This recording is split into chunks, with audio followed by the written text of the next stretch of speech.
Most we buy houses for cash offers are designed to benefit one person, and it's not you.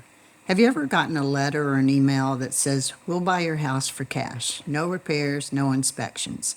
These offers usually come from wholesalers, also known as real estate investors. Here's how it works: they try to lock your home under contract at a deep discount, then turn around and resell that contract to another investor for a profit. That profit comes directly out of your pocket. Why is this a problem? First, your home is almost always undervalued, so they can make the deal work. Second, in South Carolina, wholesaling has become highly restricted under state law as of 2024, making these transactions risky for sellers. And 9 times out of 10, wholesalers don't even have a buyer lined up. They're hoping to find one after you sign. Companies like Open Door are a little different.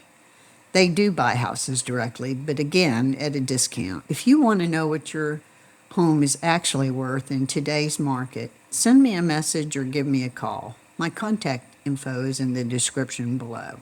I'm Jane French with eXp Realty.